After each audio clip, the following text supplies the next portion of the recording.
नमस्कार. मी डॉक्टर दिनकर मुरकुटे, विठ्ठलराव शिंदे कला महाविद्यालय टेंभुर्णी या महाविद्यालयाचे दिशादर्शक प्राचार्य डॉक्टर महेंद्र कदम साहेब, विठ्ठलराव शिंदे कला महाविद्यालय तालुका माळा जिल्हा सोलापूर या महाविद्यालयाच्या IQAC आणि इतिहास विभागाच्या वतीनं आयोजित केलेल्या या राष्ट्रीय चर्चासत्रामध्ये आधुनिक महाराष्ट्राचे शिल्पकार या विषयावरील व्याख्यानाचं आयोजन करणारी महाविद्यालयातील सर्व टीम, ज्यामध्ये या राष्ट्रीय चर्चासत्राचे समन्वयक म्हणून काम करत असलेले डॉक्टर राजेंद्र गायकवाड सर, सहसमन्वयक प्राध्यापक दिगंबर वाघमारे सर आमचे मित्र, IQAC समन्वयक प्राध्यापक नेताजी कोकाटे सर आणि महाविद्यालयाचे सामाजिक भान असलेले प्राचार्य आदरणीय डॉक्टर महेंद्र कदम सर, या सर्वांच्या या व्याख्यानमालेसाठी सर्वांनी मला निमंत्रित केलं त्याबद्दल सर्वप्रथम मी महाविद्यालयाच्या सर्व टीमचे या ठिकाणी धन्यवाद व्यक्त करतो. आणि मला जो विषय दिलेला आहे सत्यशोधक दिनमित्रकार मुकुंदराव पाटील या विषयावरती ज्या पद्धतीनं संयोजकाच्या बरोबर या विषयावरती चर्चा झाली, त्या चर्चेमध्ये मी महात्मा फुले यांनी स्थापन केलेल्या सत्यशोधक चळवळीच्या माध्यमातून संपूर्ण महाराष्ट्राला प्रबोधनाच्या क्षेत्रामध्ये आणि सामाजिक संघर्षाच्या क्षेत्रामध्ये ज्यांनी मार्गदर्शन केलं त्या विषयावरती सत्यशोधक दिनमित्रकार मुकुंदराव पाटील या विषयावरती मला ज्या पद्धतीनं संयोजकांनी सांगितलेलं आहे, एकूणच एका तासाच्या व्याख्यानामध्ये मुकुंदराव पाटील यांच्या वेगवेगळ्या पैलूंवरती प्रकाश कशा पद्धतीनं टाकायचा याबद्दल सरांच्या बरोबर वाघमारे सरांच्या बरोबर बोलणं झालेलं आहे. मित्रांनो, मी माझ्या विषयाला सुरुवात करण्यापूर्वी महाराष्ट्राच्या सामाजिक सुधारणा चळवळीमध्ये महात्मा फुले यांच्यापासून आधुनिक कालखंडातील वेगवेगळ्या सामाजिक संघर्षामध्ये कार्यरत असणाऱ्या सर्व कार्यकर्त्यांना अभिवादन करून मी मुकुंदराव पाटील सत्यशोधक दिनमित्रकार मुकुंदराव पाटील यांच्या व्यक्तित्वावरती प्रकाश टाकण्याचा माझ्या व्याख्यानातून मी प्रयत्न करणार आहे. विद्यार्थी मित्रांनो, असं जेव्हा आम्ही महाविद्यालयातील विद्यार्थ्यांना संबोधतो तेव्हा विद्यार्थ्यांना एका 19व्या शतकातल्या महाराष्ट्रातील क्रांतिकारक चळवळीच्या क्षेत्रातील जेव्हा आम्ही ओळख करून देतो तेव्हा अनेक विद्यार्थी असे आम्हाला भेटतात ज्यांना सामाजिक सुधारणा आणि सामाजिक क्रांतिकारक सुधारणा याच्यामधला फरक आम्हाला वारंवार समजून सांगावा लागतो. 19व्या शतकात महाराष्ट्रामध्ये ज्या समाज सुधारणा झालेल्या होत्या त्या समाज सुधारणेमध्ये क्रांतिकारक सामाजिक सुधारणेच्या क्षेत्रामध्ये ज्या महामानवाचं आदराने नाव घेतलं जातं ते महामानव म्हणजे महात्मा ज्योतिराव फुले यांचं नाव अग्रक्रमाने घेतलं जातं. महात्मा फुले यांनी ब्राह्मणी संस्कृतीची चिकित्सा करून एक पर्यायी संस्कृती निर्माण करून अब्राह्मणी सांस्कृतिक विचार आणि व्यवहाराचा पाया घातलेला होता. महात्मा फुले यांच्या आपल्या सत्यशोधक समाजाच्या माध्यमातून फुले यांनी आपल्या बुद्धी सामर्थ्याच्या बळावरती महाराष्ट्रातल्या शोषित अंकितांच्या एका मुक्तीचं तत्त्वज्ञान उभं करून या ब्राह्मणी विचार आणि शोषणाच्या संस्कृतीसमोर एक मोठं आव्हान निर्माण केलेलं होतं. आणि 19व्या शतकातील महाराष्ट्रानं खऱ्या अर्थानं जर आपण बघितलं तर महाराष्ट्राला आधुनिक विचारांकडे घेऊन जाण्याचं श्रेय देखील ज्योतिबा फुले यांनी स्थापन केलेल्या सत्यशोधक चळवळीला जाते. आता या ठिकाणी महाराष्ट्रामध्ये 19व्या शतकामध्ये एक अशा प्रकारची पिढी निर्माण झाली ज्या पिढीनं आपल्या विचारांच्या माध्यमातून समाजामध्ये जागृती निर्माण करण्याचा प्रयत्न केला. आणि या जागृतीच्या आधारावरती संपूर्ण महाराष्ट्र जो आहे तो एका विचारधारेने म्हणजे सत्यशोधकी विचारधारेने खऱ्या अर्थानं ढवळून निघाला. आणि ज्योतिबा फुले यांच्या सत्यशोधक विचार आणि चळवळीनं महाराष्ट्रातलं हे जे समानतेसाठीचं जे प्रबोधन होतं, शोषणाच्या विरोधासाठीचं जे प्रबोधन होतं, ते अधिक गतिमान केलं आणि एका अर्थाने सत्यशोधकी राष्ट्रवाद महाराष्ट्रात उभा केला. पर्यायी संस्कृतीची एक पर्यायी विचार उभा करून महाराष्ट्रामध्ये असलेल्या शोषित अंकितांच्या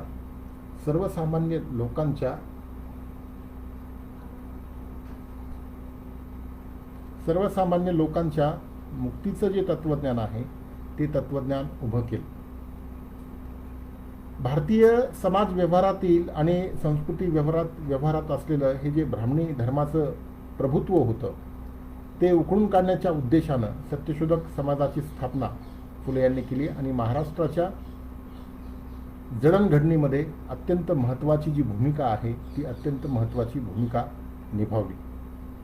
एकूणच या सर्व पार्श्वभूमीवरती जर आपण समकालीन कालखंडातला संस्कृती व्यवहार समजून घेण्याचा प्रयत्न केला तर फुले यांच्या राजकीय, सामाजिक, धार्मिक आणि सांस्कृतिक चिकित्सेमधून अब्राह्मणी परंपरेचं जे तात्विक अधिष्ठान आहे ते एका अर्थाने प्राप्त होतं किंवा प्रकट होतं.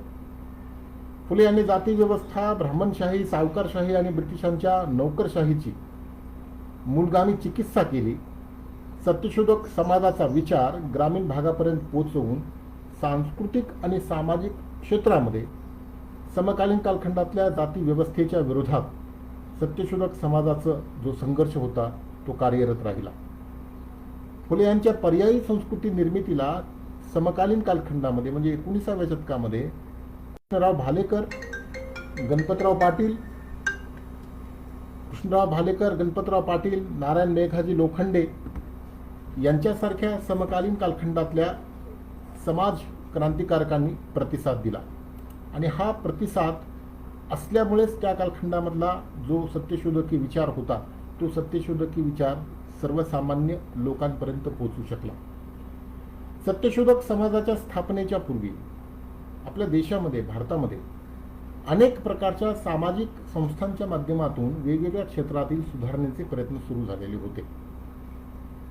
सत्यशोधक समाजाच्या स्थापनेपूर्वी समाज सुधारणेसाठी राजाराम मोहन रॉय यांनी ब्राह्मो समाजाची स्थापना केलेली आपल्याला सर्वांना माहीत आहे.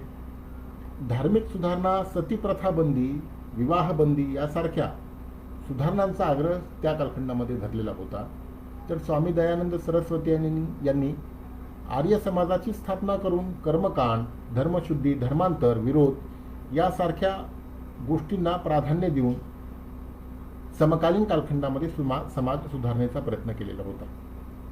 फुले यांनी ज्या पद्धतीनं समाज सुधारणेसाठी, सामाजिक क्रांतीसाठी सत्यशोधक समाजाची स्थापना केलेली होती त्यांना अभिप्रेत असलेली धर्मसुधारणा मात्र यापेक्षा निश्चितपणे वेगळी होती. म्हणून आपण फुले यांना क्रांतिकारक तत्वज्ञानी असं देखील म्हणतो.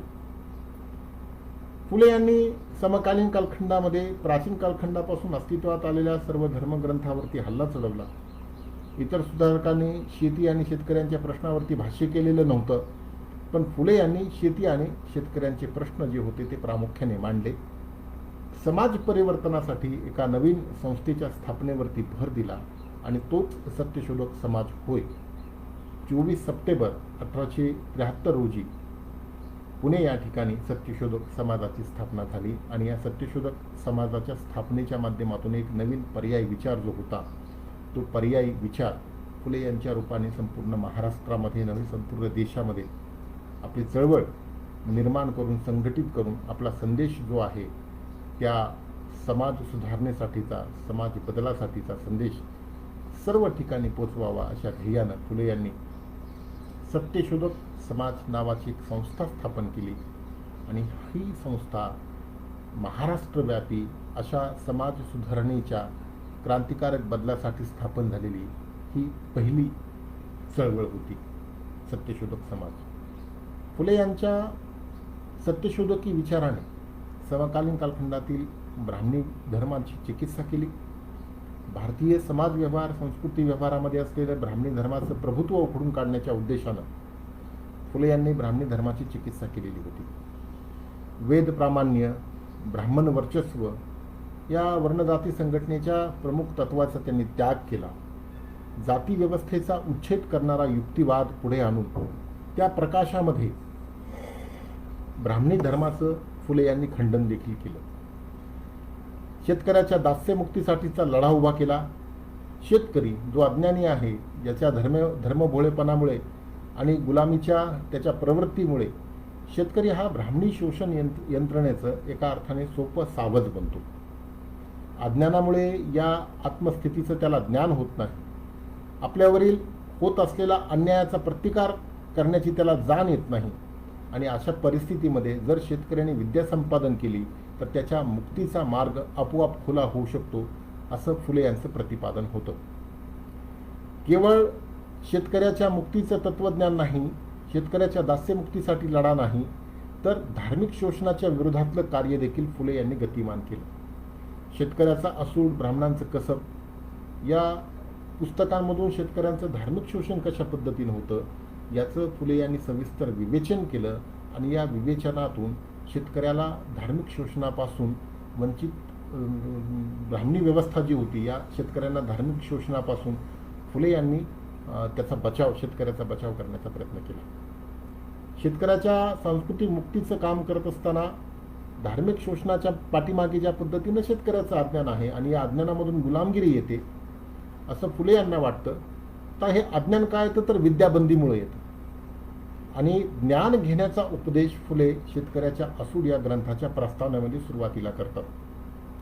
फुले म्हणतात की विद्येविना मती गेली, मतीविना नीती गेली, नीतीविना गती गेली, गतीविना वित्त गेले, वित्ताविना शूद्र खचले, इतके अनर्थ एका अविद्येनं केले. या 4 ओळींमध्ये महात्मा फुले यांनी शूद्रांच्या उन्नतीचा आणि विद्येच्या माध्यमातून आपल्याला ज्या अज्ञानामुळे जे काही गमवावं लागलेलं आहे, इतके अनर्थ एका अविद्येनं केलं असे जेव्हा फुले म्हणतात, तेव्हा शिक्षणाच्या माध्यमातून या सर्व गोष्टीवरती मात करता येते याचं दिशा दिग्दर्शनच एका अर्थाने फुले करतात. फुले यांच्या सत्यशोधकी समाजाने समकालीन कालखंडातल्या सावकारशाहीच्या विरोधामध्ये लढा दिलेला होता. नोकरशाहीच्या पिळवणुकीच्या विरोधामध्ये कार्य केलेलं होतं आणि साम्राज्यशाहीच्या विरोधात देखील सत्यशोधक समाज अत्यंत निष्ठेने कार्यरत राहिलेला होता. वासाती कालखंडातील शेतकऱ्यांच्या दुःखाची अनेक कारणं फुले सांगतात. ही अनेक कारणं सांगत असताना ब्राह्मणी शोषणाच्या सोबत साम्राज्यशाही शोषण कशा पद्धतीनं शूद्र शेतकऱ्यांच्या दुःखाला कारणीभूत आहे याचं प्रतिपादन फुले या कालखंडामध्ये करतात. जुन्या अनिष्ट परंपरांना नकार देऊन समता आणि बुद्धिप्रामाण्यावरती अधिष्ठित नव्या समाजाची उभारणी करण्याचा दुहेरी उद्देश फुले यांच्या प्रयत्नांच्या मागे असलेला आपल्याला दिसतो. सुधारक, राष्ट्रवादी या दोन्हींपेक्षा फुले यांच्या समाज परिवर्तनाचा दृष्टिकोन अत्यंत मूलगामी असा होता. सुधारकांचा परंपरानिष्ठ सुधारणावाद, राष्ट्रवाद्यांचा परंपरानिष्ठ राष्ट्रवाद या परस्पर छेदक प्रवाहांपेक्षा परंपराछेदक ज्योतिराव फुलेंचे तत्वज्ञान भारतीय समाज क्रांतीचं खऱ्या अर्थानं अधिष्ठान होऊ शकत होतं. या पार्श्वभूमीवरती 19व्या शतकामध्ये फुले यांनी परंपराछेदक तत्वज्ञानाच्या पायावर आधुनिक महाराष्ट्रातील समाज क्रांती सत्यशोधकी विचारातून एका अर्थाने घडायला सुरुवात झालेली होती. आणि या समाज क्रांतीनं महाराष्ट्रातील सत्यशोधकी विचारांचा जो पाया होता तो अधिक मजबूत केलेला होता. आता केवळ 19व्या शतकामध्ये फुले होते असं नाही, तर फुलेंच्या सोबत सत्यशोधकांची एक निष्ठावान कार्यकर्त्यांची मोठी फळी होती. त्या फळीचा उल्लेख आपण या ठिकाणी करणं मला आवश्यक वाटतं, ज्याच्यामध्ये कृष्णराव भालेकर यांचं नाव अग्रक्रमाने येतं. शेती आणि शेतकरी यांच्या समस्येवरती, उपाययोजनेवरती संपूर्ण लक्ष केंद्रित करून समाज उन्नतीचा प्रयत्न भालेकरांनी आपल्या या 19व्या शतकामध्ये केलेला होता. आपल्या प्रभावी काव्यरचनेच्या माध्यमातून शेतकऱ्याचे प्रश्न मांडलेले होते. या शेतकऱ्यांच्या प्रश्नांमध्ये काव्यरचनेमध्ये अभंग, शेतकऱ्यांचं मधुर गायन, पोवाडे, श्रीखंड, लावणी इत्यादी रचना भालेकरांनी केलेल्या होत्या. आणि शेतकऱ्यांचं दुःख आणि दरिद्री जीवन जे आहे त्या जीवनावरती कविता लिहून त्या माध्यमातून शेतकऱ्याचं दुःख मांडून सत्यशोधक समाजाच्या वेगवेगळ्या शाखा वेगवेगळ्या गावामध्ये स्थापन करण्यासाठी कृष्णराव भालेकर तत्पर राहिलेले दिसतात. अहमदनगर या ठिकाणी 1884 साली त्यांनी सत्यशोधक समाजाची स्थापना केल्याची आपल्याला दिसतं.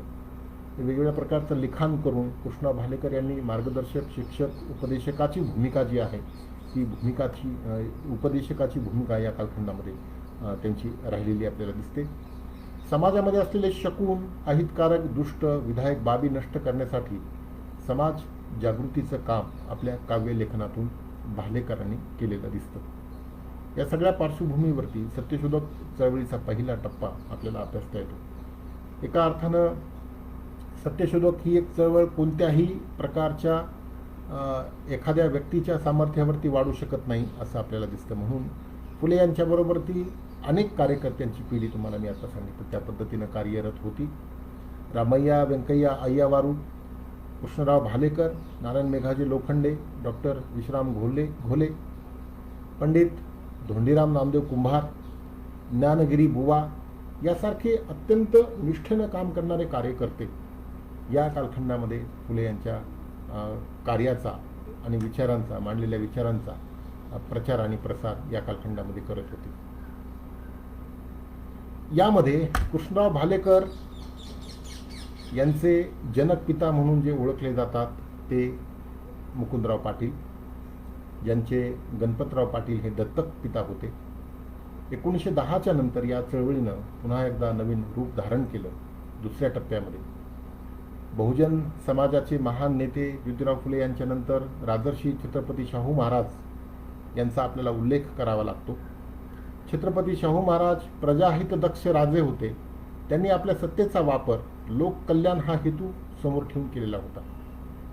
या दुसऱ्या पिढीमध्ये सत्यशोधक समाजाचं अत्यंत निष्ठेनं काम करून समाजामध्ये बदल करण्यासाठी झडणारी जी पिढी होती, या झटणाऱ्या पिढींमध्ये नामदार भास्करराव जाधव, कर्मवीर भाऊराव पाटील, तरुण मराठा, कैवारी आणि तेजचे संपादक दिनकरराव जवळकर, केशवराव जेधे, जागरूककार वालचंद कोठारी, अण्णासाहेब लठ्ठे, केशवराव बागडे, जागृतिकार भगवंतराव पाळेकर, विजयी मराठाकार श्रीपतराव शिंदे, प्रबोधनकार केसी ठाकरे, केशव सीताराम ठाकरे, नवयुगकार सीताराम बोले, माधुराव बागल, विश्वबंधुकार बळवंतराव पिसाळ, हंटरकार खंडेराव बागल, अनेक या पद्धतीचे जे कार्यकर्ते होते. याच्यामध्ये एक नाव दिनमित्रकार मुकुंदराव पाटील यांचं देखील होतं. मुकुंदराव पाटील यांचं कार्य केवळ त्याच कालखंडामध्ये बहुमोल स्वरूपाचं होतं असं नाही, तर कित्येक पिढ्यांना प्रबोधनाच्या भूमिकेतून मुकुंदराव पाटलांचं जे कार्य होतं ते उपयुक्त ठरणारं असं कार्य आहे. कार्यकर्ते, वर्तमानपत्र यांच्याही बहुमोल कामगिरीमुळे महाराष्ट्रामध्ये या कालखंडामध्ये प्रबोधनाचा जो प्रयत्न होता तो प्रयत्न झाला. आणि या प्रयत्नांचा जागृतीच्या पाठीमागं जो हात होता तो कोल्हापूरच्या छत्रपती शाहू महाराजांच्या उदार आश्रयाचा होता, ज्याच्यामुळे शेतकरी वर्ग जागा झालेला होता, कामगारांच्या संघटना उभा राहिलेल्या होत्या, सहकारी चळवळ सुरू झालेली होती, शिक्षणाचा प्रसार गरिबांच्या झोपडीपर्यंत झालेला होता आणि वेगवेगळ्या संघटना स्थापन होऊन त्या संघटनेच्या माध्यमातून एक नवीन विचार पुढे येऊ लागलेला होता. मुकुंदराव पाटील, सत्यशोधक दिनमित्रकार मुकुंदराव पाटील यांच्या सत्यशोधक चळवळीतील जो महत्त्वाचा वाटा होता, योगदान होतं, त्याच्यासाठी मुकुंदराव पाटील यांनी दिनमित्र हे बहुजन समाजाचं प्रबोधन करणारं वृत्तपत्र म्हणून सुरू केलेलं होतं. सत्यशोधक समाजाचा झेंडा खांद्यावरती घेऊन निस्वार्थी आणि तत्वनिष्ठेने वाटचाल करणाऱ्या सत्यशोधक कार्यकर्त्यामध्ये मुकुंदराव पाटील यांचं जे स्थान आहे ते अत्यंत मोलाचं स्थान आहे. दिनमित्र पहिल्या अंकामध्ये मुकुंदराव पाटील यांनी आपला उद्देश आणि धोरण स्पष्ट केलेलं होतं. मुकुंदराव पाटील या पहिल्या अंकामध्ये काय म्हणतायत दिनमित्राच्या संदर्भात, यात मुख्यतः शेतकरी आणि कारागिरादी लोकांच्या धार्मिक आणि सामाजिक स्थिती संबंधाने विशेष चर्चा होत जाईल.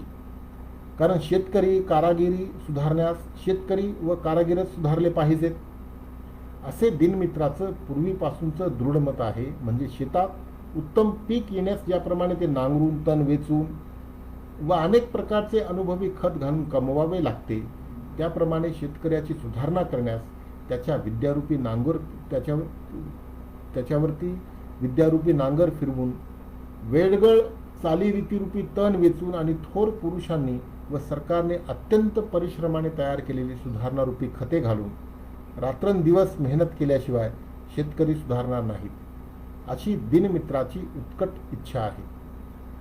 थोडक्यात सांगायचं म्हणजे दिनमित्र स्वार्थी व निर्दयी लोकांनी धर्माच्या शुद्ध तत्वात ढवळाढवळ करून इतर लोकांचा मनुष्यपणा पायाखाली तुडवीत आणलेला आहे, तो त्यांना पुन्हा प्राप्त करून देण्यासाठी शक्य ते उपाय सुचवत जाईल. इंग्रज सरकारच्या राज्यामुळे आमच्या देशास मिळू लागलेल्या शांततेची आणि होऊ लागलेल्या सुधारणेची ओळख मागासलेल्या लोकांस पटवून देण्याचा प्रयत्न करत जाईल. पूर्वीच्या कोणत्याही राजाकडून कोणत्याही युगात कधीही न झालेला विद्याप्रसार व शांतता यास अडथळा करण्यासारख्या ज्या ज्या चळवळी उपस्थित होत जातील त्या त्या सर्वांचा दिनमित्र निषेध करत जाईल. दिनमित्र वर्ष पहिलं अंक पहिला 23 नोव्हेंबर 1910 मध्ये मुकुंदराव पाटील पहिल्या अंकामध्ये दिनमित्रची भूमिका या पद्धतीनं व्यक्त करून शेतकऱ्याची बाजू घेण्यासाठीचं आश्वासन देतात. आणि ही शेतकऱ्यांची बाजू जी आहे ती मुकुंदराव पाटील यांनी आपल्या शेवटच्या श्वासापर्यंत 1967 पर्यंत ही शेतकऱ्यांची बाजू घेतलेली आपल्याला दिसते. 1910 ते 1967 पर्यंत दिनमित्रच्या माध्यमातून समाज प्रबोधनाचं अत्यंत प्रभावी असं काम मुकुंदराव पाटील यांनी केलेलं होतं. दिनमित्राचं एक वैशिष्ट्य होतं, प्रत्येक अंकाच्या मुखपृष्ठावरती दर बुधवारी हा अंक प्रकाशित होत असे आणि प्रत्येक अंकाच्या मुखपृष्ठावरती ज्याशी दुःखाने गांजले त्याची सोयरे आपुले, ठेवी मुक्तीला गहाण काढी तया करिता ऋण, ऐसा दिनांचा कैवारी दिना मानी देवापरी, तोची साधू सत्पात्र म्हणा तया दिनमित्र, हा अभंग नित्यनियमाने छापला जात असे. मुकुंदराव पाटील हे स्वतंत्र विचारांचं व्यक्तिमत्व, व्यक्ती स्वातंत्र्यावरती प्रचंड निष्ठा, सत्यशोधक समाजाचा विचार, कार्यक्रम आणि संघटन बांधणी देण्याचं काम मुकुंदराव पाटील यांच्या स्वतंत्र प्रज्ञेमुळे 20व्या शतकामध्ये साकार झालं. कुणाच्याही दबावाखाली किंवा प्रभावाखाली काम करण्याची मुकुंदराव पाटील यांची प्रवृत्ती नव्हती. पुण्या मुंबई सारख्या शहरामधून दिनमित्र चालवावा म्हणून छत्रपती शाहू महाराजांनी त्यांना जी मदत देऊ केलेली होती ती मदत देखील मुकुंदराव पाटील यांनी आपला स्वतंत्र बाणा टिकविण्यासाठी नाकारली. विचारांचा हा स्वतंत्र बाणा दिनमित्रचं वैशिष्ट्य ठरलं. मुकुंदराव पाटील यांच्याकडे आलेली ही स्वतंत्र वृत्ती जी होती ती त्यांच्या जनकपित्याकडून म्हणजेच कृष्णराव भालेकर यांच्याकडून आलेली होती. आणि या स्वतंत्र वृत्तीमुळेच मुकुंदराव पाटील यांनी कुणाच्याही मदतीशिवाय दिनमित्र नावाचं वृत्तपत्र ग्रामीण भागातून खेड्यातून तब्बल 57 वर्ष चालवलं आणि आपली जी भूमिका होती समाज परिवर्तनाच्या क्षेत्रात कार्यरत असलेली ती भूमिका अधिक जोरकसपणे स्पष्ट केली.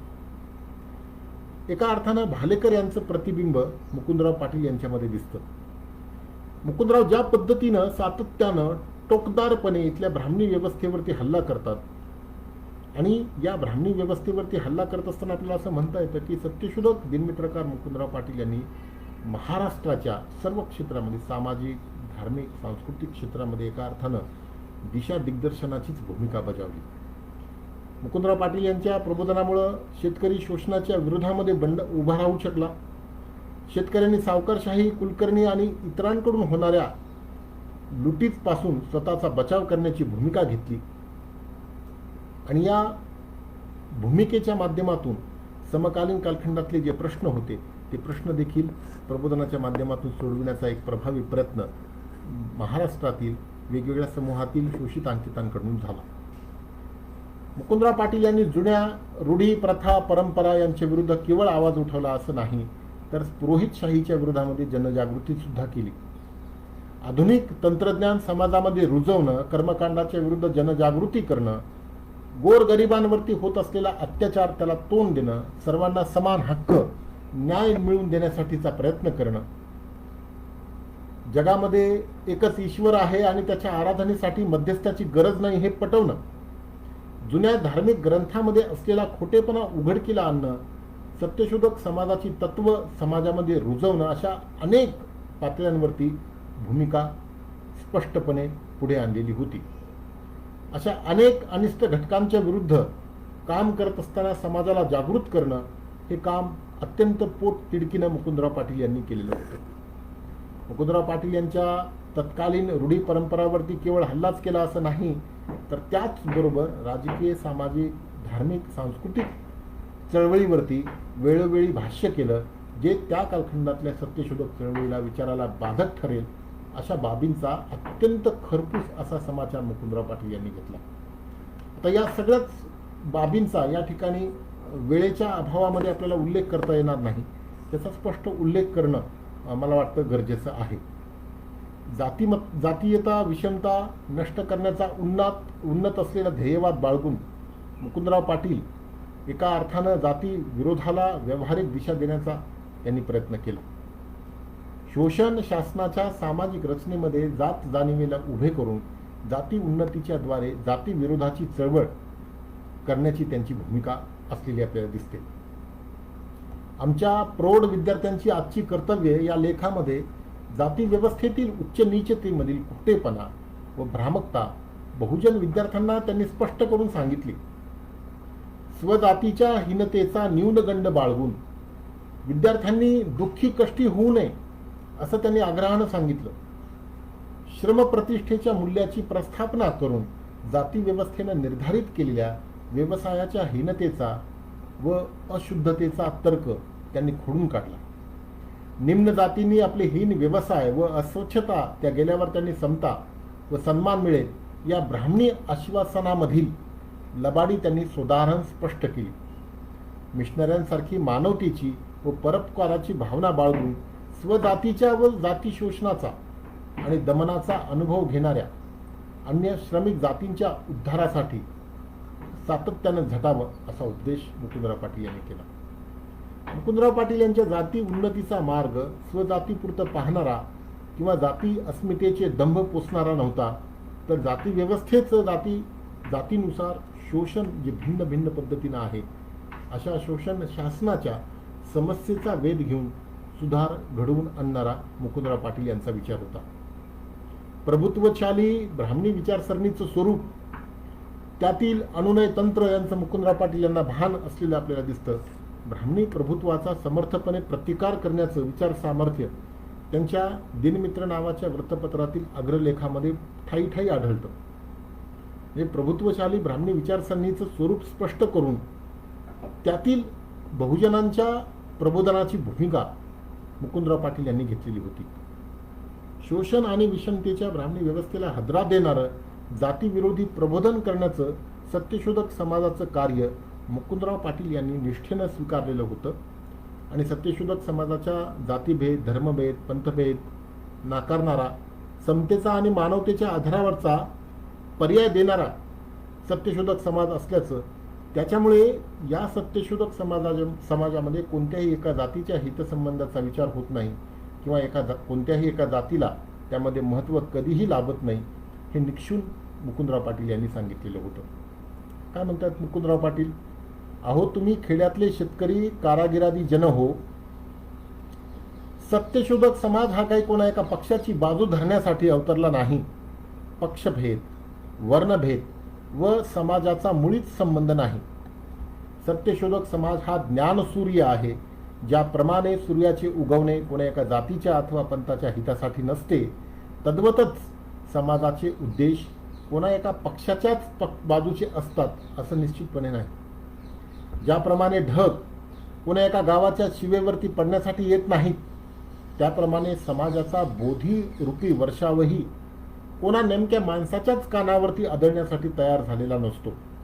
थोडक्यात सांगायचं म्हणजे जसं मुसलमानामध्ये आपापसात चुरशी असल्या तरी बकरी ईदला सण सर्वजण सारखाच पाळतात, ख्रिस्ती लोक आपापसातील भाऊबंदकी मनात न आणता नाताळाचा सर्व सण सर्वजण साजरा करतात, तसेच आपल्या आपापसातील भाऊबंदकी अथवा चुरस न मानता समाजाच्या उद्देशाप्रमाणे चालण्याचा निर्धार आपण सर्वांनी केला पाहिजे.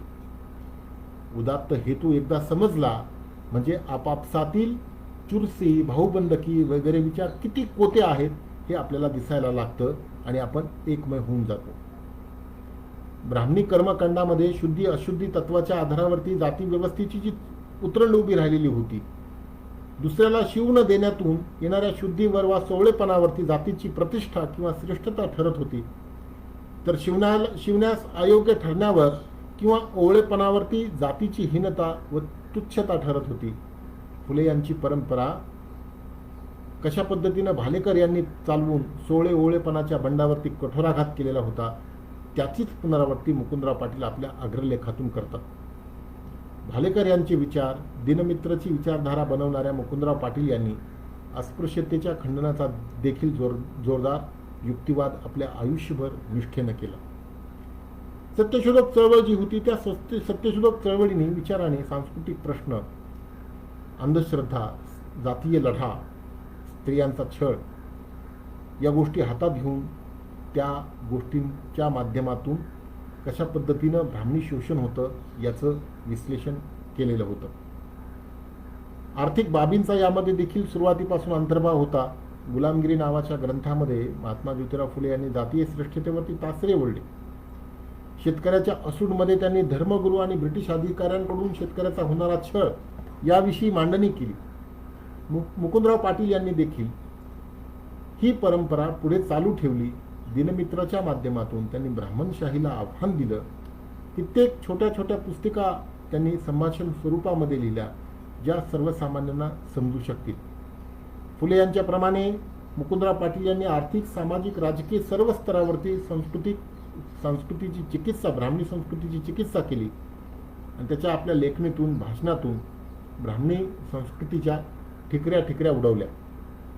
कुलकर्णी लीलामृत असो किंवा हिंदू आणि ब्राह्मण असो यासारख्या ग्रंथातून फुले यांनी त्या कालखंडातील प्रबोधनाची भूमिका घेतली. कुलकर्णी लीलामृतमधून पाटीलकीच्या ऱ्हासाचं आणि कुलकर्ण्यांकडून होणाऱ्या धार्मिक फसवणूक आणि सरकारी अधिकाऱ्याकडून होणाऱ्या दडपशाहीचं चित्रण मुकुंदराव पाटील यांनी केलं. यामध्ये स्पष्ट आहे की मुकुंदराव पाटील यांनी शेतकऱ्याच्या असूड या विषयाची जी पुढचा जो टप्पा आहे तो पूर्ण केलेला आहे. त्याला प्रतिसाद म्हणून फुले यांनी ज्या पद्धतीनं शेतकऱ्याचा असूड लिहून शेतकऱ्याचं प्रबोधन करण्याची भूमिका 19व्या शतकात घेतली होती, तीच भूमिका कुलकर्णी लीलामृतच्या माध्यमातून 20व्या शतकामध्ये फुले घेतात. अंधश्रद्धा सोडून देण्याची चर्चा, विधींवरती होणाऱ्या प्रचंड खर्चाचं विवरण या सगळ्या गोष्टींचा उल्लेख करून त्याला विरोध मुकुंदराव पाटील करतात. हिंदू आणि ब्राह्मण नावाच्या ग्रंथामध्ये मुकुंदराव पाटील धर्माची खरी ओळख हा विषय हाताळताना दिसतात. फुले यांनी स्वतःला हिंदू म्हणून ज्या पद्धतीनं नवीन धर्माचा पुरस्कार केलेला होता, ज्याला आपण सार्वजनिक सत्यधर्म असं म्हणतो, सत्यधर्माचा विचार करत असताना हिंदू ही ओळख मुकुंदराव पाटील यांनी नाकारली. पण तीच ओळख फुले यांनी नाकारली, पण तीच ओळख मुकुंदराव पाटील स्वीकारतात आणि आपली बाजू मांडतात. ब्राह्मण हे हिंदू नाही तर हिंदूंचे शोषक आहेत, अशी भावना आपल्या लिखाणातून मुकुंदराव पाटील यांनी व्यक्त केलेली दिसते. मुकुंदराव पाटील यांची शेती प्रश्नाची चिकित्सा, शेती प्रश्नाची मीमांसा फुले यांच्या प्रेरणेतून विकसित झालेली होती. फुले यांच्या शेतकऱ्याच्या असूडमधील शेती प्रश्नांचं वास्तव दर्शन घडवणारी विवरण पद्धती त्यांनी स्वीकारलेली होती. शेती प्रश्नाचा ऐतिहासिक वेध घेऊन शेतकरी जीवनाच्या वास्तवाचा अत्यंत सूक्ष्मतेनं आणि शास्त्रशुद्धपणे उलगडा करण्याची त्यांची मीमांसा शेती प्रश्नाच्या समकालीन कालखंडातील जो प्रश्न आहे तो सोडवणुकीचा मार्ग देण्याचा प्रभावी असा प्रयत्न करते. वसाहती काळातील शेतकऱ्यांची स्थिती आणि वसाहतकालीन शेतकऱ्यांची स्थिती या विवरणातून त्यांनी शेती प्रश्नाची कारणमीमांसा केली. वसाहतपूर्व काळातील शेतकऱ्यांची स्थिती ही तौलिकदृष्ट्या चांगली असल्याचं ते म्हणतात. वसाहत काळात शेतकऱ्याची स्थिती दयनीय झाल्याचं त्यांनी स्पष्ट केलं.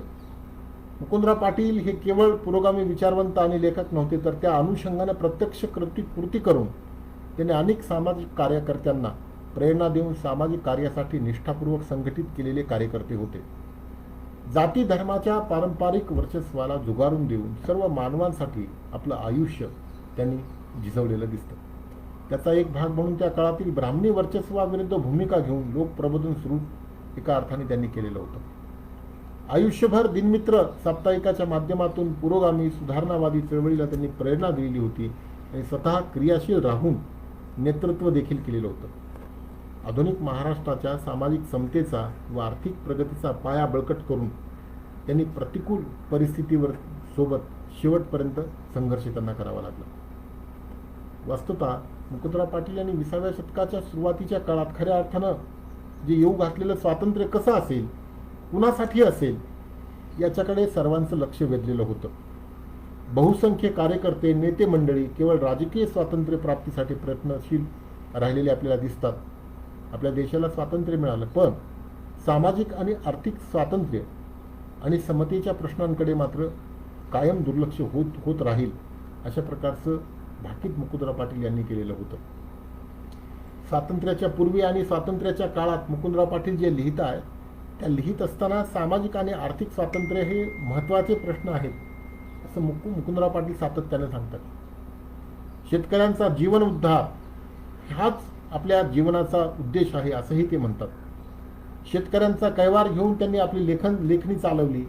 तत्कालीन महाराष्ट्रामध्ये उपेक्षित असणाऱ्या शेतकरी कष्टकरी वर्गाच्या व्यथा वेदनांना दिनमित्रमधून त्यांनी वाचा फोडली. वेगवेगळ्या प्रबोधनाच्या फॉर्म्समधून त्यांनी शेतकऱ्याच्या अज्ञानाचा फायदा घेऊन शोषण करणाऱ्या कर्मठ ब्राह्मणाच्या कृष्ण लीला कुलकर्णी लीलामृत नावाच्या ग्रंथातून, काव्यग्रंथातून त्यांनी चव्हाट्यावरती आणल्या. त्याचा राग येऊन त्या काळामध्ये खवळलेल्या कर्मठ ब्राह्मण मंडळींनी दिनमित्र बंदच पाडण्याचा चंग बांधला. सोमटणे या ठिकाणी दिनमित्राचा छापकारा बिगर शेती असलेल्या जागेत चालवला जातो असं कारण सांगितलं आणि तो छापखाना जप्त करविण्यात आला. 750 रुपये दंड करण्यात आला. तेव्हा राजर्षी शाहू महाराज, भास्करराव जाधव, डॉक्टर बाबासाहेब आंबेडकर हे मुकुंदराव पाटील यांच्या पाठीमागे खंबीरपणे उभे राहिले आणि विरोधकांचा जो कुटील डाव होता तो मोडून काढला आणि दिनमित्र पूर्ववत सुरू राहिलं. मुकुंदराव पाटील एक निर्भीड, परखड, तत्वनिष्ठ पत्रकार होते. 19व्या शतकामध्ये सामाजिक सुधारणा की राजकीय सुधारणा हा वाद झालेला होता. मुकुंदराव पाटील 20व्या शतकामध्ये सामाजिक सुधारणेचा बाजूने लिखाण करत होते. प्रबोधनाची भूमिका त्यांनी घेतलेली होती. त्यांच्यामध्ये देशाच्या स्वातंत्र्याची चळवळ असणं योग्य असलं तरी समाजाच्या अधोगतीकडे दुर्लक्ष करून देशाची उन्नती कधीही होणार नाही. वर्णव्यवस्था, जाती व्यवस्था समाज रचनेला केवळ त्यांनी विरोध केला असं नाही, तर वर्ण आणि जाती व्यवस्थेची जी मानसिकता आहे ती नष्ट करण्याचा देखील त्यांनी प्रयत्न केला. हिंदू धर्मामध्ये असलेल्या उच्च नीचत्वामुळे आपल्या समाजात केव्हाही ऐक्य निर्माण होऊ शकलेलं नव्हतं. त्यामुळे आपला देश शतकानुशतके पारतंत्र्यात आणि मागासलेला राहिलेला आहे. हिंदू धर्मातील वर्णव्यवस्थेमुळे जाती व्यवस्थेची चौकट चिवट झाली. त्यामुळे समाजामध्ये ऐक्य, समता, बंधुभाव निर्माण होऊ शकला नाही. त्यासाठी समाजात प्रथम सामाजिक सुधारणा करण्याची आवश्यकता त्यांनी व्यक्त केली. जोपर्यंत समाजामध्ये समता, बंधुभाव, सहिष्णुता, संघटन, व्यक्ती स्वातंत्र्यांची वाढ होत नाही, तोपर्यंत राजकीय स्वातंत्र्याची परिणती कल्याणकारी लोकशाही आणि सुराज्यात कधीही होणार नाही, ही भूमिका मुकुंदराव पाटील यांनी घेतलेली होती. देशामध्ये असलेली प्रत्येक शक्ती ही राष्ट्राची शक्ती आहे. तिच्या प्रगतीच्या आड जर धार्मिक आणि सामाजिक कुंपणं येत असतील तर राष्ट्राची अधोगती झाल्याशिवाय राहणार नाही, असा इशारा मुकुंदराव पाटील यांनी दिनमित्रमधून दिलेला होता. महात्मा ज्योतिराव फुले यांच्या विचारांच्या स्फुल्लिंगामधून जन्मलेला सत्यशोधक विद्रोही विचार काही वळण घेत विकसित होत राहिला.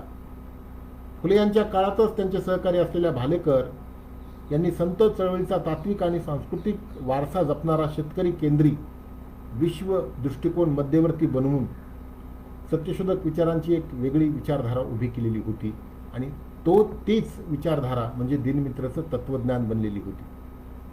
मुकुंदराव पाटील यांनी आपल्या प्रतिभेनं, कार्यशक्तीनं, बुद्धी सामर्थ्यानं या सत्यशोधकी विचार परंपरेचा विकास केला. जनसामान्यांच्या जाणीवेला जागृत करण्याची विलक्षण हातोटी, विचारांचा थेटपणा, परखडपणा सांभाळणारी प्रासादिक भाषाशैली याच्या जोरावरती मुकुंदराव पाटील यांनी दिनमित्रमधील अग्रलेखांनी दलित बहुजनांच्या मनाचा आणि बुद्धीचा ठाव घेतला आणि ज्याच्यामुळे पारंपरिक शोषणापासून मुक्तीचा मार्ग त्यांना दिसायला लागला. मुकुंदराव पाटील यांचा काळ जर आपण विचार केला तर राष्ट्रवादी चळवळीच्या ऐनभराचा तो काळ. ब्राह्मणी सांस्कृतिक राष्ट्रवादाच्या सरशीमुळे भारतातील राजकारण बदलायला लागलेलं होतं. टिळक, त्याच्यानंतर गांधींजी यांच्या नेतृत्वाखालच्या वसाहतवादात विरोधाला अग्रक्रमण देणाऱ्या लढ्याला पाठिंबा देणारा समाजातून पाठिंबा वाढत चाललेला होता. दलित, बहुजनांच्या मुक्तीचा ध्येयवाद पोचणारा सत्यशोधकी विवेक महाराष्ट्राच्या राजकीय व सामाजिक पटलावरती पुन्हा प्रस्थापित करण्यासाठी मुकुंदराव पाटील यांनी विलक्षण सायास केले आणि हे करत असताना कशाच्याही कुठल्याही व्यक्तीच्या बरोबर कोणत्याही प्रकारची तडजोड मात्र त्यांनी केली नाही. आधुनिकतेकडे घेऊन जाणाऱ्या समाज परिवर्तनासाठी सत्यशोधक ब्राह्मणेतर चळवळीचं धुरीणत्व दिनमित्राच्या माध्यमातून एका अर्थानं मुकुंदराव पाटील यांनी केलं. आणि हे करत असताना मुकुंदराव पाटील यांनी समकालीन कालखंडातले जे वेगवेगळे प्रश्न होते ते प्रश्न दिनमित्राच्या माध्यमातून हाताळले. त्यामध्ये अंधश्रद्धा विरोध असेल म्हणजे सत्यशोधक समाजानं 19 आणि 20व्या शतकामध्ये आपल्या जलशाच्या सत्यशोधक जलशाच्या माध्यमातून अंधश्रद्धेच्या विरोधी खूप मोठं काम केलेलं आहे. मुकुंदराव पाटील यांनी देवपूजा नावाचे 3 अग्रलेख लिहिले. या अग्रलेखामध्ये ग्वालेर या ठिकाणी राहिल्याच्या नंतर त्यांना जे अनुभव आले होते त्याचं विवेचन त्यांनी केलं. ग्वालेर येथे संपूर्ण शहरात पाण्याच्या तोट्या नाहीत. का नाहीत? तर तुटीच्या पाण्याने मनुष्य धर्मभ्रष्ट होतो अशी समजूत त्या ठिकाणच्या लोकांची नागरिकांची होती. अशा प्रकारची अंधश्रद्धा त्या ठिकाणी पोचलेली होती. आंधळा दान धर्म हा अग्रलेख बहुजन समाजाला जागृत करणारा अग्रलेख आहे. मुकुंदराव पाटील या अग्रलेखामध्ये म्हणतायत की दान धर्म केला म्हणजे पुण्याचे हांडेच्या हांडे हाती लागतात अशी आपल्या लोकांची समजूत असल्यामुळे मागचा पुढचा विचार न करता जो तो दान धर्म करण्यात धडपडतो. मग दान घेणारे खरेच दान घेण्यास पात्र आहेत की नाहीत, किंवा ज्यास दान केले असता आपल्या दुःखाचा भार खरंच कमी होतो असं आहे का, अथवा जर जास्त दान केलं तर ते दानाच्या बळावरती उन्मत्त होऊन अनाचार करतात की काय, याचा कोणी विचार करत नाही. दान करायचं म्हणून करायचं.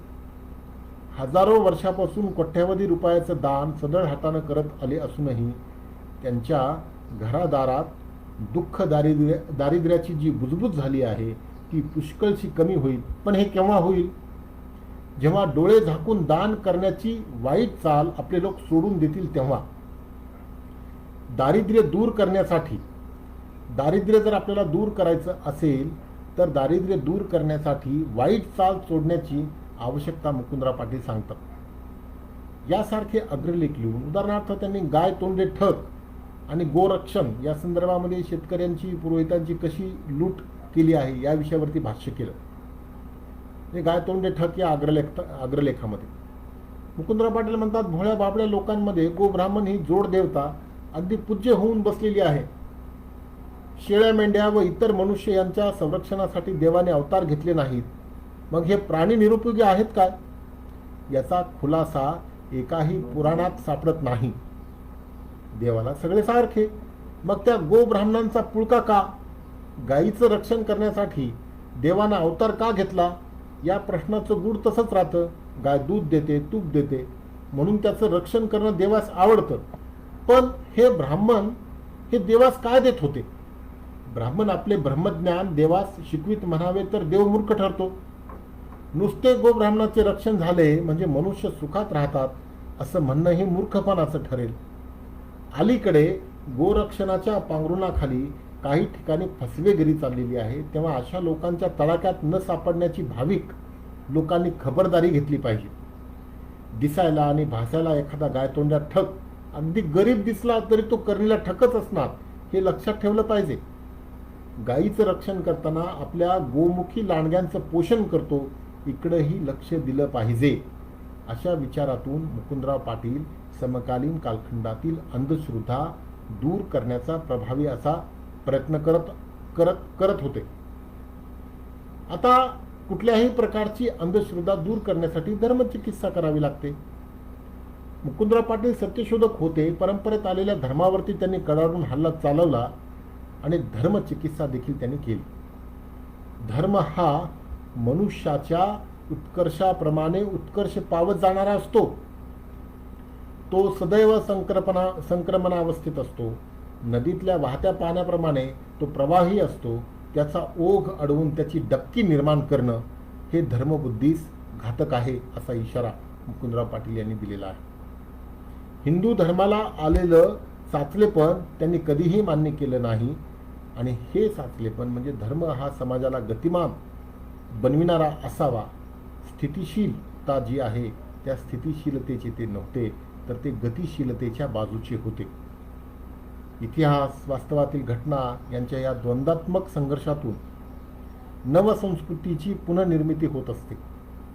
या संस्कृतीच्या पुनर्निर्मितीमध्ये धर्माचं स्थान काय असावं, काय असायला पाहिजे याचं चिंतन मुकुंदराव पाटील करतात. आणि पुढे असं म्हणतात की धर्म म्हणजे मठ, मंदिरं, मशिदी, मूर्ती, थडगी, दगड, माती, घंटादीप, तीर्थक्षेत्र, शास्त्र, पुराण, यज्ञ, याग, जपतप हे नव्हे. धर्म म्हणजे समाजाचा विकास होय. समाज विकास हे धर्माचं परिणत स्वरूप असून समाज स्वास्थ्य हे धर्माचं फूल आहे. म्हणून मूर्तीपूजा व कर्मकांड या बाह्योपचारांना त्यांनी गौणस्थान दिलं. धर्म जन्म मरणाच्या चक्रातून सोडवून आत्मज्ञान प्राप्त करून देतो. या पारंपरिक धर्मसमजुतीचा धिक्कार मुकुंदराव पाटील यांनी केला. धर्म हा मानवाच्या व समाजाच्या उन्नतीला प्रेरक आणि पोषक असला पाहिजे, अशी मुकुंदराव पाटील यांची भूमिका होती. धर्म म्हणून ज्या आचार विचाराला संबोधलं जातं ते आचार विचार माणसासाठीच केलेले आहेत ना. माणसाने माणसासाठी धर्म जर निर्माण केला असेल तर तो माणसाच्या उन्नतीसाठी असला पाहिजे. त्या धर्माने मनुष्यपणाची वाढ केली पाहिजे, समाजाच्या उद्धाराचा कायम विचार केला पाहिजे. माणसाने एकमेकांच्या बरोबर ती प्रेमानं आणि शांततेनं वागणं याचं नाव धर्म होय. ही प्रमुख शांतता ज्याच्या योगानं समाजामध्ये उत्पन्न केली जाईल तेच धर्मशास्त्र आणि धर्माचरण होय, असं मुकुंदराव पाटील धर्माची समाजाभिमुख व्याख्या करतात. मानवाच्या भौतिक प्रगतीसोबत धर्माची सुद्धा प्रगती होणं अभिप्रेत मुकुंदराव पाटील यांना आहे. कारण मानवाच्या भौतिक प्रगतीसोबत धर्माची प्रगती होणं गरजेचं आहे. धर्माचं गतिमानतेचं तत्व मुकुंदराव पाटील यांना या ठिकाणी अभिप्रेत आहे.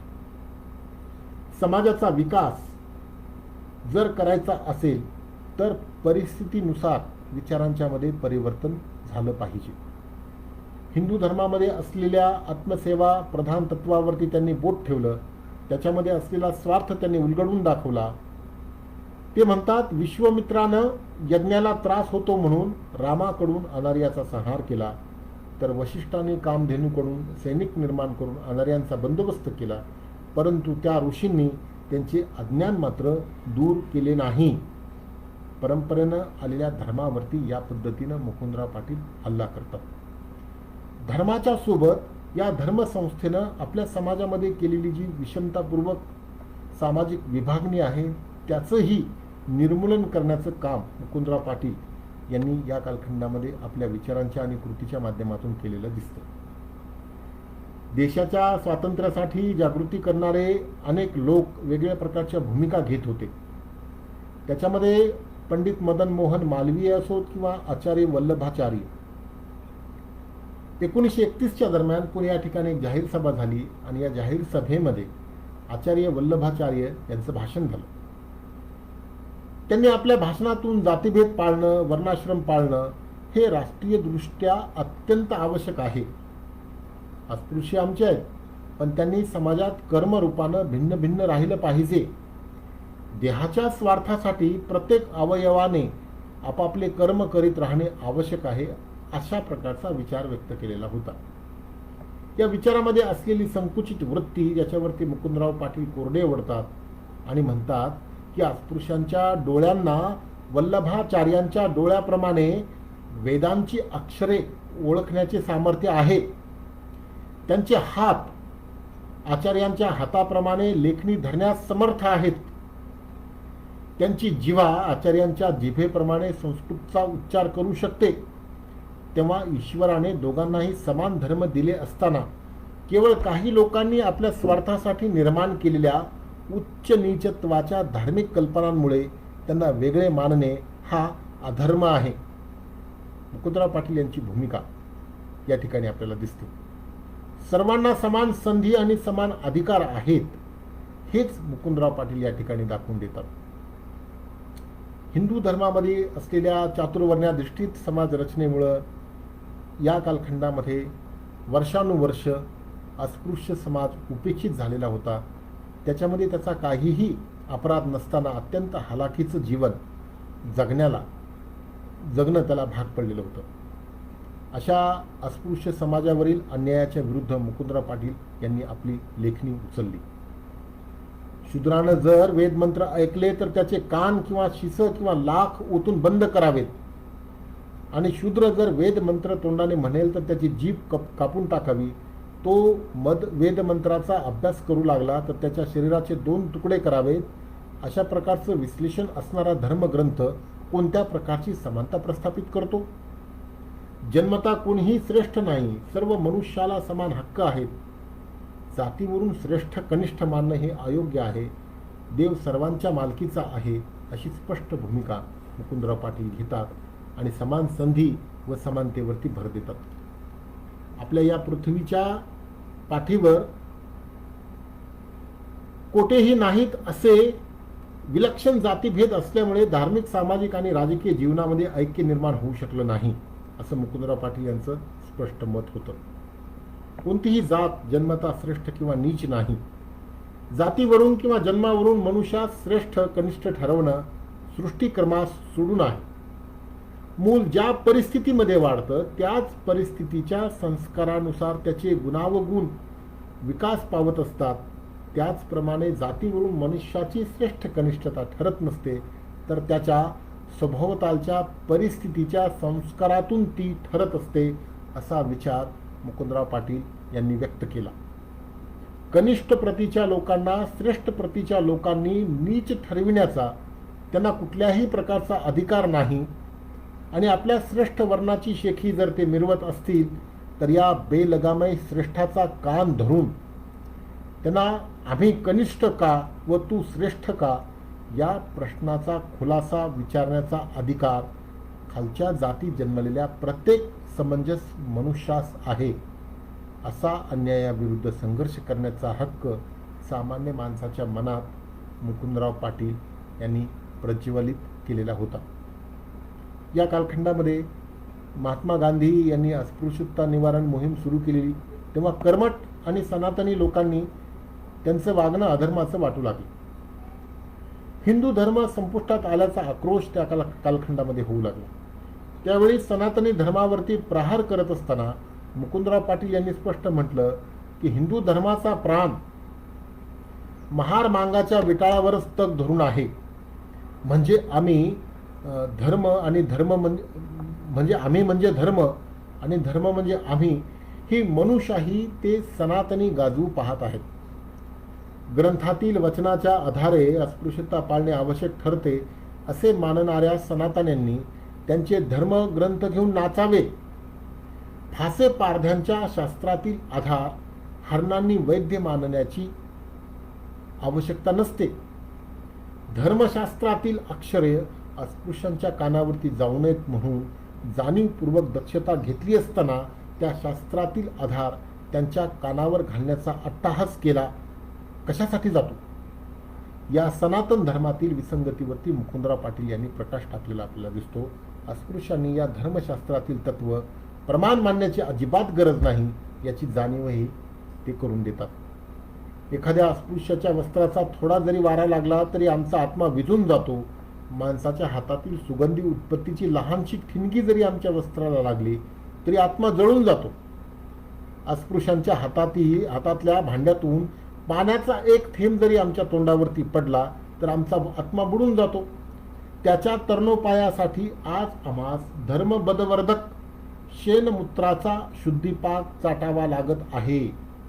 अशा प्रकारची भाषा अस्पृश्यतेच्या बाबतीमध्ये सवर्ण असणाऱ्या लोकांच्या भूमिकेच्या बद्दल मुकुंदराव पाटील वापरतात. सर्व धर्मग्रंथातील तत्वज्ञान बंदिस्त झालेलं आहे. अशा वेळी मानवतावादी धर्माची आवश्यकता आहे असं मुकुंदराव पाटील यांना वाटतं. ईश्वर किंवा देव मंदिर धर्म मशिदीत नाही तर त्याचं वास्तव्य माणसाच्या अंतःकरणात असतं असं मुकुंदराव पाटील म्हणतात. डॉक्टर बाबासाहेब आंबेडकर यांना अस्पृश्यता निवारणाबाबतची कामे करताना अतिशय कटू अनुभव आलेले होते. हिंदू धर्माच्या चौकटीमध्ये राहून अस्पृश्यांचा कधीच उद्धार होणार नाही याची खात्रीही त्यांना पटली होती. म्हणून त्यांनी 1935मध्ये येवला येथील परिषदेमध्ये धर्मांतराची घोषणा केली. मुकुंदराव पाटील या घोषणेचं स्वागत करताना म्हणतात की अस्पृश्यांच्या बाबतीत हिंदू समाजाचं अंतकरण अत्यंत सडकं बनलेलं आहे. ते नीट होण्यास फार मोठा काळ लागेल. तेव्हा भीमरावांनी धर्मांतर करणे हेच त्यांच्या मनशांतीस आज योग्य आहे. डॉक्टर बाबासाहेब आंबेडकर यांनी धर्मांतर करणे त्यांच्यासाठी व समाजासाठी अत्यंत हितावह ठरेल आणि त्यात त्यांची आणि समाजाची उन्नती आहे असा आशावाद देखील मुकुंदराव पाटील यांनी व्यक्त केलेला होता.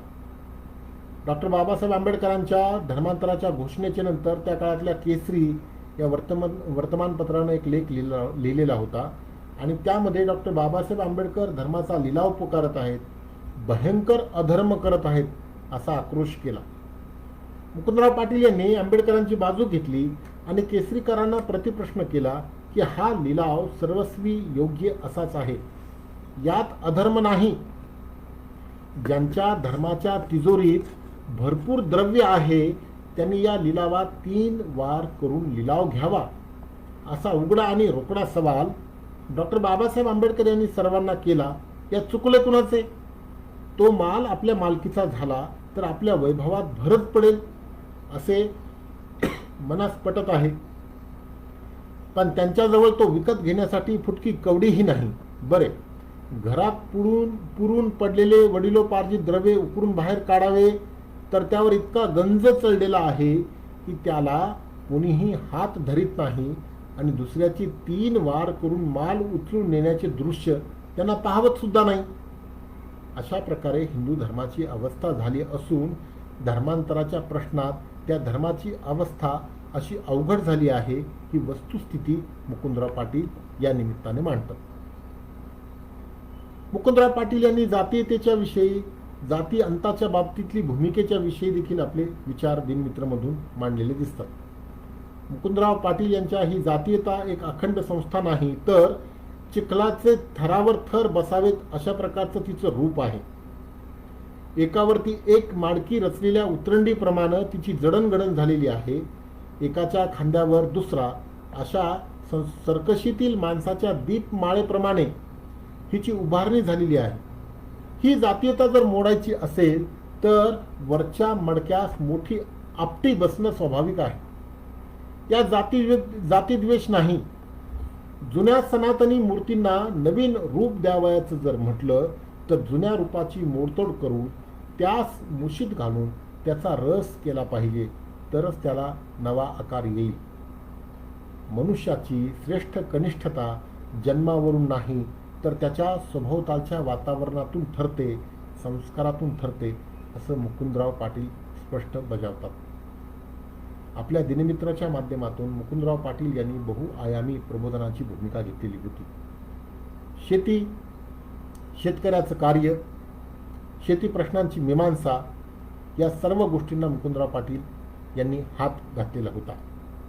मुकुंदराव पाटील यांनी शेतकऱ्याची निकृष्ट स्थिती ती घालवण्याचे उपाय, शेतकऱ्यांच्या विदारक आणि निकृष्ट स्थितीचं विवेचन, या विवेचनातून शेतकऱ्यांच्या विदारक वास्तवाचा परिचय आपल्याला सर्वांना करून दिलेला आहे. शेतकऱ्याच्या या दुःखावस्थेतून मुक्त होण्याचा मार्ग मुकुंदराव पाटील या कालखंडामध्ये दिनमित्राच्या माध्यमातून दाखवतात. ज्योतिराव फुले यांनी ज्या पद्धतीनं शेती प्रश्नाच्या मीमांसेतून शेतकरी प्रबोधनाची भूमिका घेतलेली होती तीच भूमिका मुकुंदराव पाटील त्या भूमिकेचा विस्तार करतात. या समकालीन कालखंडामध्ये म्हणतात की कित्येक शेतकऱ्यांच्या घरात ज्याप्रमाणे मीठ आहे तर मिरची नसते, मिरची असेल तर पीठ नसते, ज्यांच्या शेतात बैल असतात तर औत नसते, औत असते तर पास नसते. गावातून एकाजवळून पास दुसऱ्याजवळून औत मागून आणावं आणि आपलं काम उरकून घ्यावं. पण या असल्या गरजा प्रत्येक खेपेला भागतील असं नाही. कित्येक वेळा कित्येक शेतकऱ्यांना असा प्रसंग येतो की एकच बैल, ते लंगडं औत, ते अपुरं चराट दोरखंड याकडे पाहत स्वस्त बसावं लागतं. परंतु ज्या मेहनती शेतकऱ्याचे शेतीचे सामान सोबत असते, जे लक्षपूर्वक शेतात खपतात, त्यांचे सध्याच्या काळी साधारण ठीक आहे. बाकी इतर सर्व शेतकऱ्याची स्थिती ओढाताणीचीच असते असं मुकुंदराव पाटील शेतकऱ्याची निकृष्ट स्थिती आणि ती घालविण्याचे उपाय या पहिल्या अग्रलेखामध्ये स्पष्ट करतात. शेतकऱ्यांचं दुःख निवारणाचा प्रयत्न आणि त्या निवारणासाठी लागणारा मार्ग. मग काय करावं शेतकऱ्यांनी, त्याचा मार्ग मुकुंदराव पाटील सांगतात.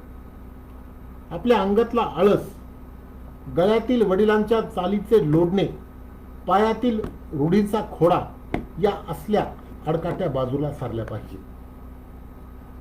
इंग्रज सरकारनं आपणा लोकांची शेतीची सुधारणा व्हावी म्हणून अलीकडे पुष्कळ प्रयत्न चालविले आहेत.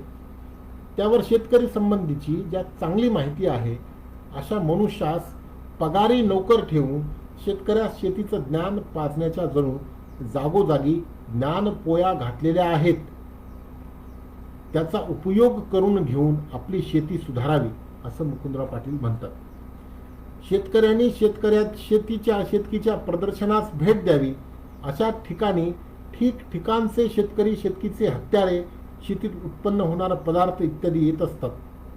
त्याचा फायदा शेतकऱ्यांनी करून घ्यावा आणि आपली जी निकृष्ट स्थिती आहे ती निकृष्ट स्थिती घालवावी. पण शेतकऱ्याची निकृष्ट स्थिती ही विद्येशिवाय जाणार नाही असा स्पष्टपणे ते म्हणतात की विद्या, शिक्षण जास्त घेणं गरजेचं आहे. शोषण आणि ब्राह्मणी व्यवस्थेच्या विरोधामध्ये देखील मुकुंदराव पाटील यांची लेखणी कार्यरत राहिली. फुले यांनी ज्या पद्धतीनं ब्राह्मणी व्यवस्थेची चिकित्सा करून शोषित अंकितांच्या शोषणमुक्तीचा विचार 19व्या शतकामध्ये मांडलेला होता, तोच मुकुंदराव पाटील यांच्यासारखे 20व्या शतकातील जैविक बुद्धिजीवी निर्माण करून एका अर्थानं 20व्या शतकामध्ये या सत्यशोधकी विचारांचा प्रचार आणि प्रसार करण्यासाठी मुकुंदराव पाटील कार्यरत राहिलेले होते. सत्यशोधक चळवळीनं ब्राह्मणी शोषणाच्या विरोधी भूमिका घेऊन समतेवरती आधारित असलेल्या समाजाची कल्पना जी केलेली होती ती कल्पना पूर्णत्वास नेण्याचं काम मुकुंदराव पाटील यांच्या लेखणीच्या माध्यमातून 20व्या शतकामध्ये होत होतं.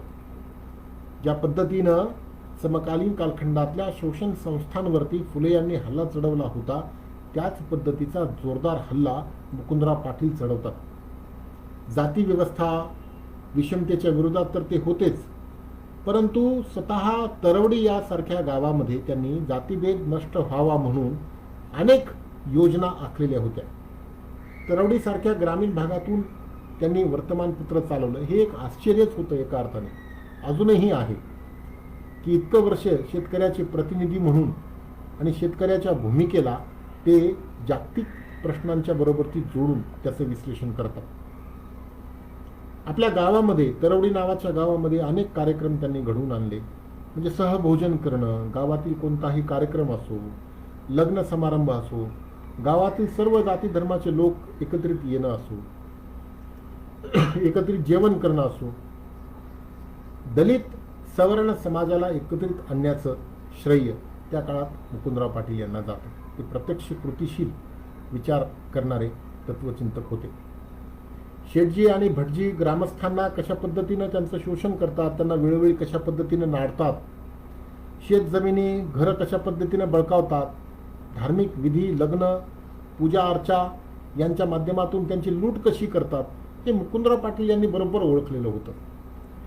सत्यशोधक पद्धतीनं लग्नविधी पार पाडण्यासाठी तरवडीतील त्यांनी एक दोघांना प्रशिक्षण दिलेलं होतं आणि त्यामुळं तरवडीसह परिसरामध्ये पुरोहित वर्ग प्रचंड संतापलेला होता.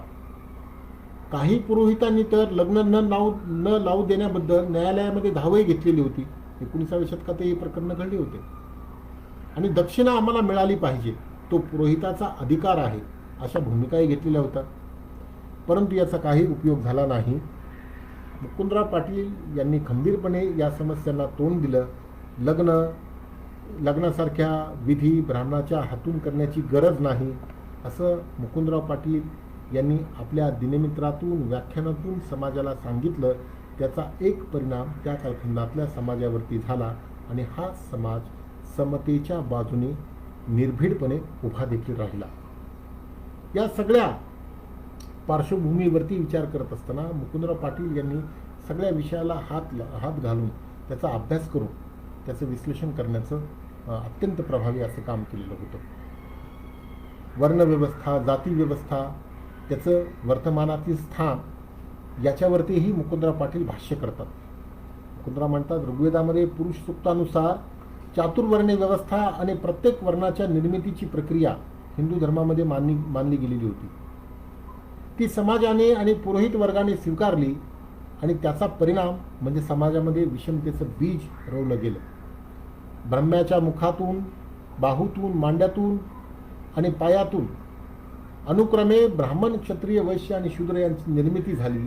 या विचाराचा समाजावरती प्रचंड मोठा पगडा पडला. 4 वर्णाची ही विभागणी गुणकर्मानुसार करण्यात आली असं धर्मग्रंथामध्ये सांगितलेलं आहे. ही व्यवस्था हिंदू समाजाचं एक व्यवच्छेदक लक्षण देखील मानलं गेलं. ही ईश्वर निर्मित असल्यामुळे अपरिवर्तनीय आहे असा समज सनातनी हिंदूंनी केला. याच्यावरती मुकुंदराव पाटील हल्ला करतात आणि ते म्हणतात की ब्राह्मणास सदैव श्रेष्ठ मानणे व इतरांना सदैव नीच मानणे हा सनातन धर्म आहे. जन्मता कोणीही श्रेष्ठ नाहीत. धार्मिक बाबतीत व सामाजिक बाबतीत सर्व मनुष्यास समान हक्क मिळवण्याचा पूर्ण अधिकार आहे. जातीवरून कोणी श्रेष्ठ किंवा नीच मानणे चूक आहे. देवधर्म ही सर्वांच्या समान मालकीची आहे. मुकुंदराव पाटील जातीपेक्षा कर्म श्रेष्ठ असल्याचं दाखवून देतात आणि हजारो जाती निर्माण होण्याचं मूळ ज्या पद्धतीनं वर्णव्यवस्थेमध्ये आहे त्याच्यावरती हल्ला चढवतात. जैन आणि बौद्ध धर्मानं चातुर्वर्ण्य व्यवस्थेला ज्या पद्धतीनं विरोध केला, तत्कालीन संतांनी या पद्धतीच्या विरुद्ध समाज जागृती केली आणि त्या समाज जागृतीच्या बाबतीमध्ये पण अलीकडच्या कालखंडामध्ये वेगवेगळ्या माध्यमातून हिंदू धर्माचं पुनरुज्जीवन करून चातुर्वर्ण्याची समाजरचना मजबूत करण्याचा प्रयत्न केला जातो. मुकुंदराव पाटील या गुणकर्मानुसार अस्तित्वात असलेल्या चातुर्वर्ण्य पद्धत त्याच्यावरती ते हल्ला चढवतात आणि हल्ला चढवत असताना ते म्हणतात की ब्राह्मणाच्या पायात सर्व तीर्थ आली. ब्राह्मणाच्या आशीर्वादाने पापाचे भस्म होते. ब्राह्मणाने व्यभिचार केला की पतित स्त्रीचाही उद्धार होतो. अशा प्रकारे पवित्रपणाचा अतिरेक करणारे ब्राह्मण मग ते उच्चस्थानी कसे? एखाद्या शूद्राच्या मुलाच्या अंगात ब्राह्मणोचित गुण कितीही असले तरी त्याचे उपनयन करून त्यास ब्राह्मण वर्गामध्ये दाखल करून घेतले जात नाही. गुणावरून माणसाची योग्यता मानली पाहिजे हे तत्व मुकुंदराव पाटील यांना मान्य असलेलं दिसतं. 4 वर्ण पद्धतीचा आग्रह धरणाऱ्या सनातनी प्रतिगामी वृत्तीवरती देखील मुकुंदराव पाटील यांनी हल्ला केला. एप्रिल 1920 मध्ये कोल्हापूर या ठिकाणी न्हावी लोकांनी एकजूट करून केस कापण्याचे दर वाढवले. तेव्हा ब्राह्मणांनी त्यांच्यावरती बहिष्कार टाकला आणि स्वतःचे केस स्वतः कापण्याचा निर्णय घेतला. या निर्णयाचं मुकुंदराव पाटील यांनी स्वागत केलं, अभिनंदनही केलं. वाढत्या महागाईमुळे त्यांनी स्वावलंबनाचा मार्ग स्वीकारणे योग्य आहे अशी भूमिका मुकुंदराव पाटलांनी घेतली. परंतु त्या कालखंडामध्ये या घटनेचं संदेश नावाच्या पत्रानं कोल्हापूरच्या ब्राह्मणांचा उपहास केला आणि काय लिहिलं तर संदेश पत्रकारांनी असं लिहिलं की हजामती करणे हे ब्राह्मणाचं कर्तव्य नाही. सिंह कितीही जरी भुकेला असला तरी म्हशीचे आंबोन कधीही खाणार नाही. अर्थात संदेशकरांनी न्हावी जातीचा उपमर्द केला. तेव्हा मुकुंदराव पाटील असं म्हणतात, हे बघा, कोणतेही उपसर्ग न देता कष्टाने 2 पैसे मिळविण्याचा कोणाचा आणि कसाही धंदा असो त्यास नीच मानणे मूर्खपणाचे आहे.